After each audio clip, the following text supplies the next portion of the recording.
There are roughly 94,000 Filipinos living in New York City right now, but that is not the number that should make you stop.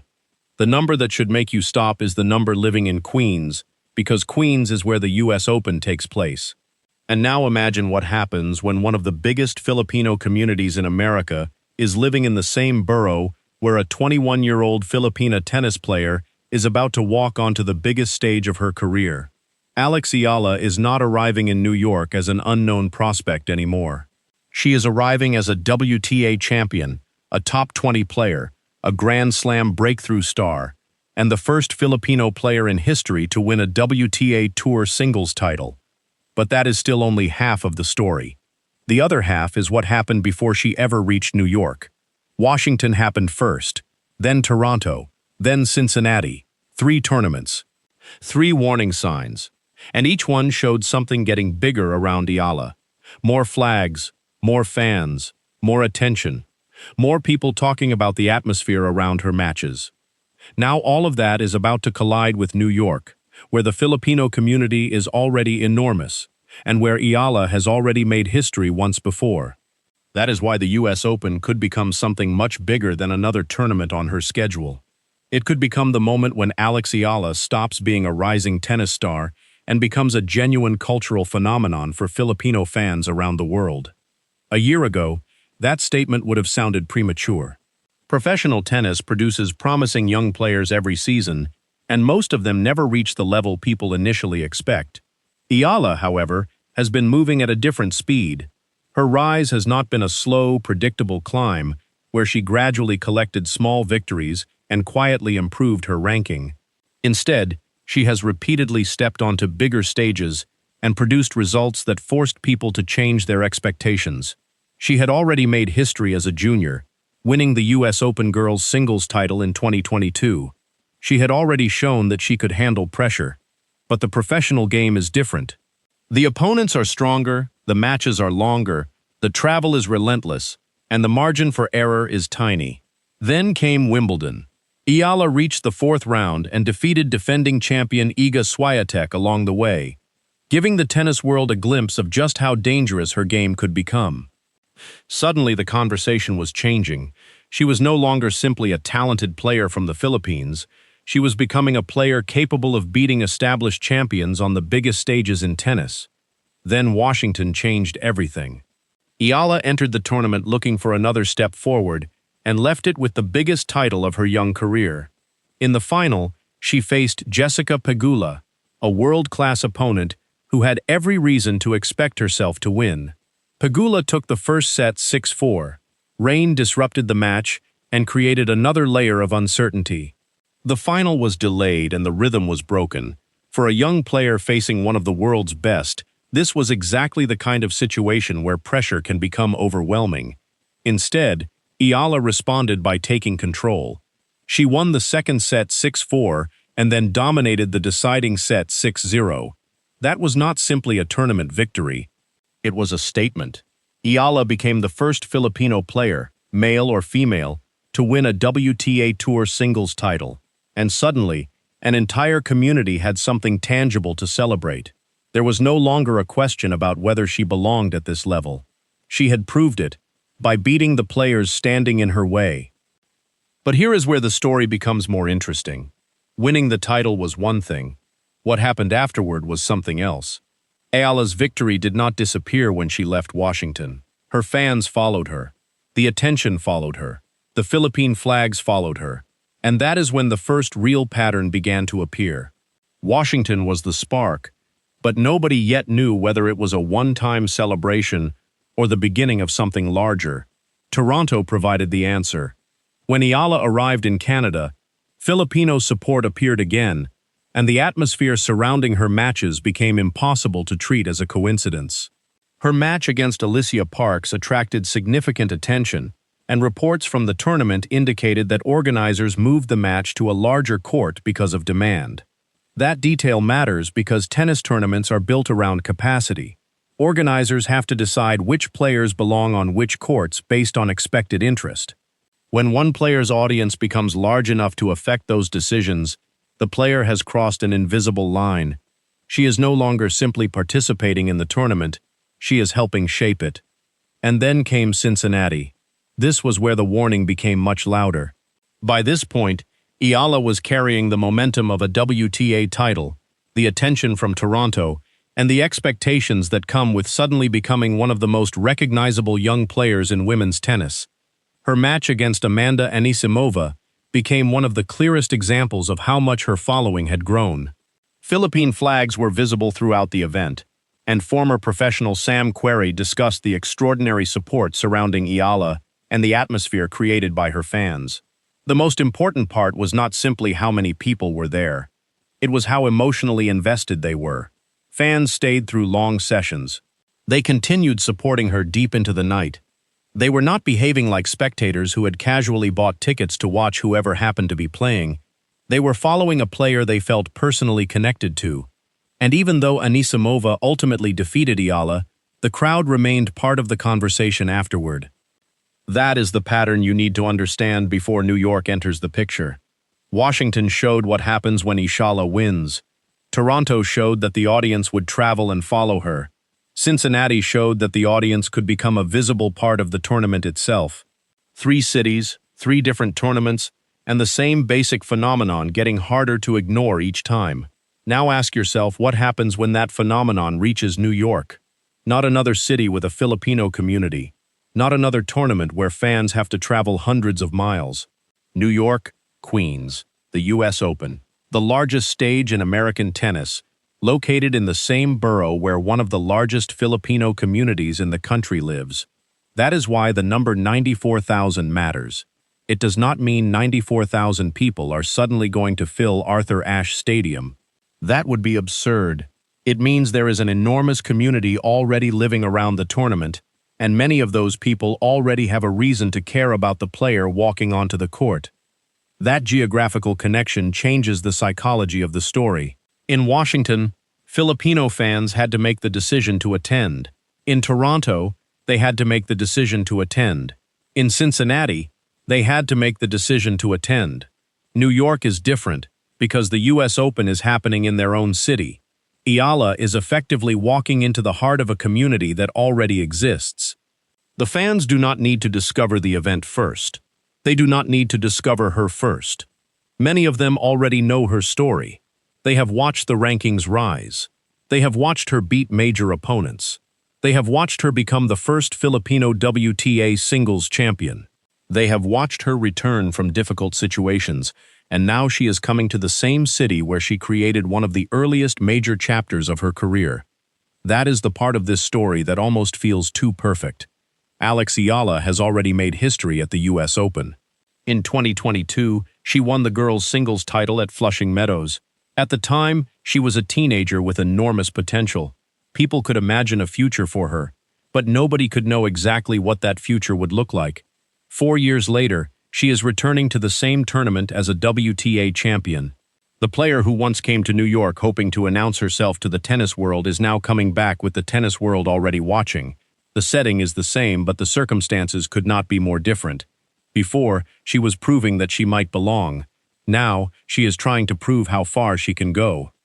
And the U.S. Open itself appears to understand that Eala has become more than just another name in the draw. She has been included in Stars of the Open during Fan Week at Arthur Ashe Stadium, alongside other young players who represent the next generation of tennis. She is also part of the mixed doubles competition with Felix Auger-Aliassime. Those opportunities matter because they show that the tournament recognizes her marketability and her appeal. The U.S. Open has thousands of players and countless matches to promote. It does not put every player into the same spotlight. Eala is being presented as someone fans should know, someone worth watching, someone whose story is part of the tournament's larger narrative. That means the tournament is already preparing for her presence before the main event even begins. Now imagine what happens when that promotional attention meets the Filipino community in Queens. This is where the story could accelerate. Imagine the cameras showing the crowd during one of Eala's matches. Imagine Philippine flags appearing throughout the stands. Imagine young Filipino fans watching the player who has given them a reason to care about professional tennis. Imagine families traveling into Flushing Meadows together because they want their children to see Eala compete. Imagine the noise after a big Eala winner. Imagine the reaction if she saves a break point. Imagine the atmosphere if she wins a dramatic 3-set match. And then imagine what happens if she keeps winning. That is the part nobody can predict. 1 victory creates excitement. 2 victories create belief. 3 victories create a storyline. By the second week, the entire tournament could be talking about her. But there is another side to this that makes the story more complicated. The bigger the crowd becomes, the bigger the expectation becomes. Alex Eala is only 21 years old. She is still developing physically, tactically, and mentally. She is still learning how to handle the demands of a full professional season. Yet suddenly, she is carrying expectations that can become enormous. When you are the first player from your country to achieve something, every success feels historic. Every loss can feel bigger than it really is. Every match becomes a test of what you are supposed to represent. That is a difficult burden for any athlete, and it becomes even more complicated when the fans are not simply tennis fans. They are people who see part of themselves in you. That pressure can work in 2 completely different directions. It can become weight, or it can become energy. Some players hear a huge crowd and tighten up. Others hear it and become more aggressive. Some athletes feel the expectation and start thinking about the result instead of the next point. Others use the emotion to raise their level. Eala has already shown glimpses of the second type. The Washington final is the clearest example. She lost the first set, dealt with rain delays, faced a top opponent, and still found a way to take over the match. The deciding set was not a narrow escape. It was a statement. That does not guarantee anything in New York, but it does tell us that Eala has already experienced moments where the pressure was enormous and still found a way to play through it. There is also the physical challenge. The North American hard court season is demanding, and Eala has been moving through tournament after tournament. Washington, Toronto, Cincinnati, and then the US Open require travel, recovery, practice, and preparation. Add promotional appearances and mixed doubles, and the workload becomes even heavier. The problem with momentum is that it can create its own exhaustion. The better you perform, the more opportunities you receive, and the more people want a piece of your time. That means Eala has to balance the excitement surrounding her with the basic requirements of professional tennis. She cannot win the US Open from interviews. She cannot win it from fan support. She has to protect her body, manage her schedule, and find enough energy to perform when the matches become difficult. That is why the actual tennis will always remain the center of this story. The crowd can be huge, but once the umpire announces the score, everything becomes simple. 1 serve, 1 return, 1 rally, 1 point, 1 game, 1 set. That is the brutal nature of tennis. Outside the lines, there can be an entire country watching. Inside the lines, there are only 2 players trying to solve the same problem, and that is what makes Eala's rise so compelling. The story around her is getting enormous, but she still has to keep proving herself through the same unforgiving process that brought her here. What makes the situation even more fascinating is the way fans have begun connecting with Eala beyond her results. They follow her personality. They notice her reactions. They celebrate her emotional moments. They create memes and social media posts around her matches. They talk about her as a person, not simply as a ranking. That is a major stage in the development of a sports star. When people only care about results, support can disappear after a bad week. When people care about the athlete, they stay. They come back after losses. They watch the next tournament. They defend the player online. They celebrate small victories. They become part of the athlete's journey. That is what Eala appears to be building now, and New York is the perfect place to see whether that connection has reached another level. Because New York is not just another American city. It is one of the world's great sports and media capitals. The US Open is watched globally. Every significant moment can spread around the world within minutes. A dramatic win does not stay inside Arthur Ashe Stadium. It becomes clips, headlines, interviews, posts, and conversations. If Eala produces a huge moment in New York, the impact could be immediate. A player who was already becoming famous could suddenly become much more widely known, and the timing could not be better for that kind of explosion. Eala is not arriving before anyone knows what she can do. She is arriving after a title. She is arriving after beating elite competition. She is arriving after a strong Wimbledon run. She is arriving after several tournaments where her fans have already demonstrated their willingness to follow her. Most importantly, she is arriving with a story that is easy for people to understand. A young Filipina rises through professional tennis, wins a historic title, and returns to the US Open, where she once became a junior champion, now with an entire community waiting to see what she does next. That is not something a marketing department has to manufacture. The story already exists. And this is where the 94,000 number becomes symbolic rather than literal. The number represents a community. It represents scale. It represents the number of people who live in the same city where this tournament is happening and who potentially understand the significance of what Eala is doing. But the real impact will come from the people who decide to show up, the people who watch from home, the people who bring their children, the people who wave flags, and the people who tell someone else, "You have to watch this girl." That is how a fan base grows. One person tells another. One match becomes a conversation. One victory creates another wave of attention. Now think about what happens if Eala starts winning in New York. Her first-round victory would be important, but not shocking anymore. A second-round victory would create momentum. A third-round victory would begin changing the expectations. Suddenly, the questions become different. Could she make the second week? Could she beat another seeded player? Could she reach the quarterfinals? Could she make the deepest Grand Slam run of her career? And if she keeps winning, every answer creates another question. That is how suspense works in sports. You do not need to predict the ending. You simply need to keep raising the stakes. That is exactly what happened with her career. First, people asked whether she could compete with top players. Then she beat them. Then people asked whether she could win a WTA title. Then she did. Then people asked whether she could perform at Grand Slams. She reached the fourth round at Wimbledon. Now the question is, what happens when all of those achievements are placed together in New York? The US Open is not asking whether Eala has potential anymore. It is asking whether she can turn momentum into a deep Grand Slam run. And there is one detail that makes that question even more interesting. Eala knows this place. She has already won here. She already understands what it feels like to compete under the New York lights. She already knows the courts. She already knows the atmosphere. She already knows what it feels like to have the US Open name attached to her story. But she is returning as a completely different athlete. The expectations are higher. The opponents are stronger. The media attention is larger. And the crowd may be louder because now people know exactly who she is. That creates a strange kind of full-circle moment. The same tournament that introduced her to a global audience as a junior could now become the tournament where she announces herself as one of the leading young players in the professional game. If she makes a deep run, people will remember the connection immediately. They will look back at that junior championship and realize that the signs were there. But even if she does not, the symbolism remains powerful. She has already shown that she belongs in New York.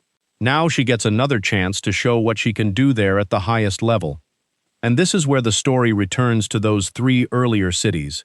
Washington was not important simply because she won a title. It was important because the title created the first major wave of attention. Toronto was not important simply because she played another tournament. It was important because the audience followed her. Cincinnati was not important simply because she lost to Anisimova. It was important because even in defeat, the crowd around Eala had become one of the most noticeable elements of the event. Those three chapters created the evidence.